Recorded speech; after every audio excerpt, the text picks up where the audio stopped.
So in today's notes, we're going to take a look at negative exponents. Okay, so let's go to the calculator, for instance, and look at some things numerically. So if on the calculator, and I want you to do this with me, let's do 2 to negative 1.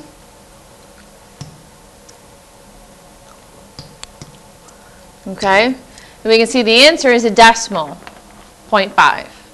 Math, change that to a fraction, so enter, enter, and it becomes 1/2. Let's do 3 to the negative 1. Oh, not 3 to the positive 1. 3 to the negative 1. And we get 0.3 repeating. Well, you should recognize that decimal, math, enter, enter. It's the decimal for the fraction 1/3. You see a pattern? We'll do one more. 4 raised to the negative 1. Enter. 0.25, it's a decimal. They've all been decimals.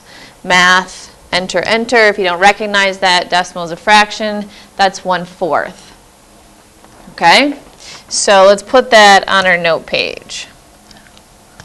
So on the calculator,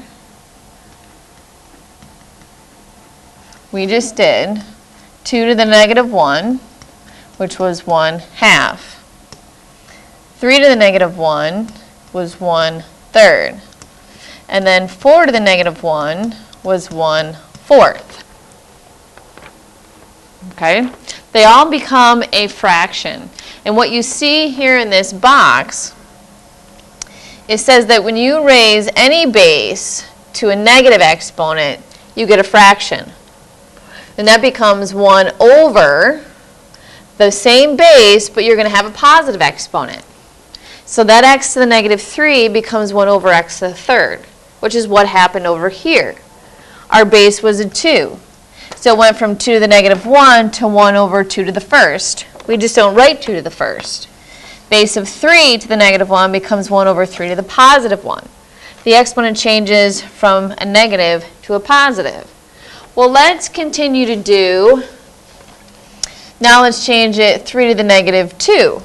Because we kept doing ones, raising numbers to a negative 1, let's raise 1 to the negative 2. Well, 3 squared is 9, but 3 to the negative 2 is that decimal. Math, enter, enter, and it's 1/9. Okay? So this becomes, 3 to the negative 2 becomes 1 over 3 to the positive 2, which is 1/9. So we make any term that has a negative power exponent, we change it to a fraction so that it becomes 1 over that same base, but then the power becomes positive. So our first statement says with a negative exponent, anything in the numerator moves to the denominator. Because even though this is not written in terms of a fraction, you can put it over 1. So that's in the numerator, and then it's going to move to the denominator. Okay? With a negative exponent, okay, anything in the denominator is going to move to the numerator. Okay? And let's make one more note because, so it moves from bottom to top or top to bottom. And we didn't actually do one of these yet, but I see one below in number 3. Okay? Let's make a note before we look at the examples. In standard form, we know it has to be written from highest to lowest exponent, and exponents, let's add to it, must be positive. So on the day 3, you didn't know that. So we were allowing you to write your answers in terms of negative exponents. But now your exponents must be positive in your answer. Okay, so let's take a look at number 1. X to the negative second power will make your fraction bar. That right now is in the numerator if you did put it over a 1. So this x to the negative 2 moves to the denominator of this fraction and becomes positive. And then we put it over or under a 1. So it's 1 over x squared. That's the same as all the ones we did above on the calculator. It's just those were numerical instead of algebraic. 4 to the negative 5.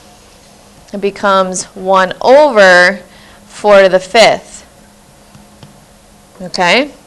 And then reduce anything that's numeric, such as 4 to the 5th, and 4 times 4 is 16, times 4 is 64, times 4, 1,024. Anything that's numeric, you can go to your calculator, and let's type in the original problem, 4 to the negative 5th, and now type in our answer, 1 divided by 1,024. The decimals match, so we know we're correct. All right, now number 3. Number 3 has the term with the negative exponent in a denominator, okay? So it didn't start as x to the negative 2 like number 1. It starts off as 1 over x to the negative 2. Anytime you see the negative exponent, make your fraction bar, and that's going to move to the numerator, x squared. This time the 1's going to be in the denominator. And then x squared divided by 1, well, anything divided by 1 is itself. So the answer is x squared. Okay. Number 4, see negative exponent, make the fraction bar. Okay, and all of these we can.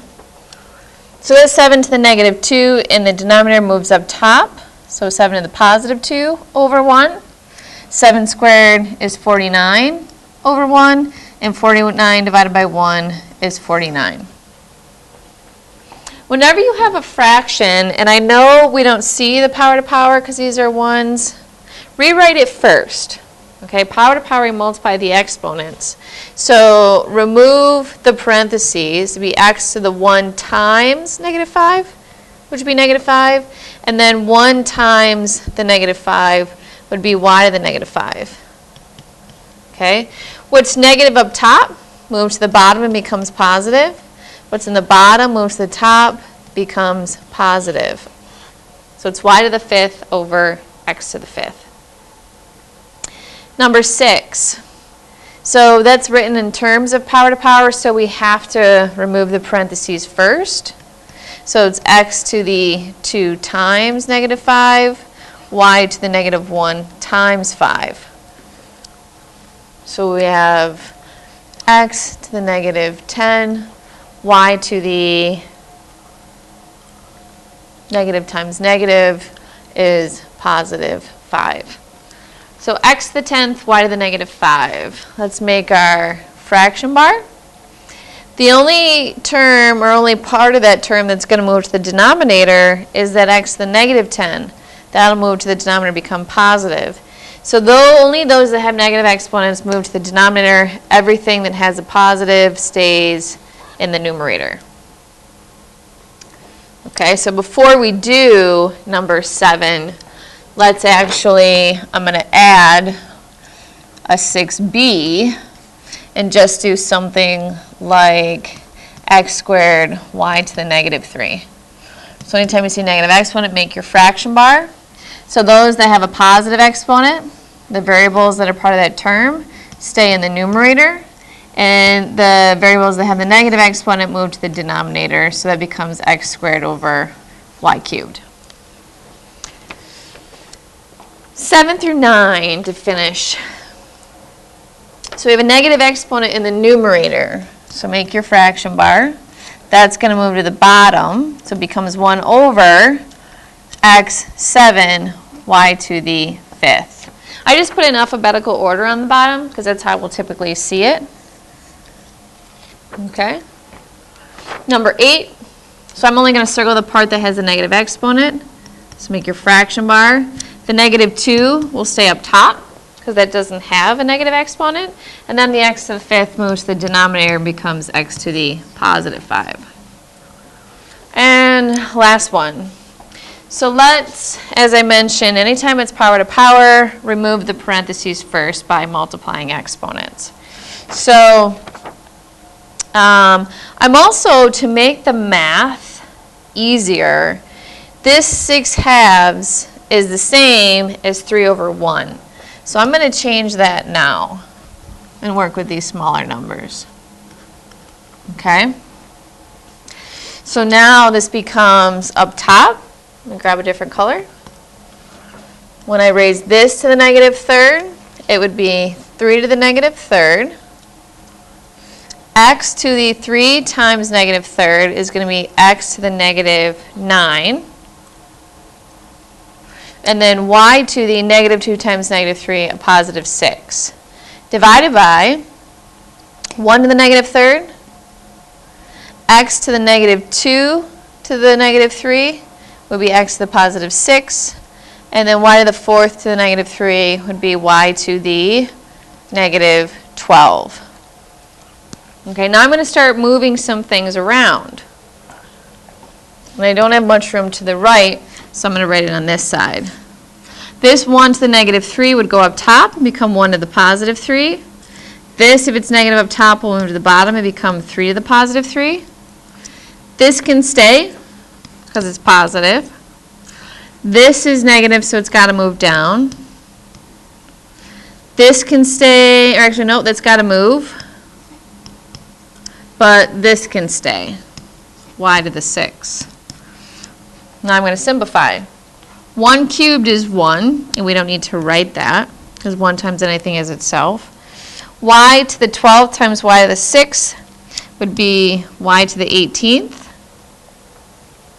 over 3 cubed, which is 27, and then x to the 6th times x to the 9th would be x to the 6 plus 9, 15. So the final answer is y to the 18th over 27, x to the 15th.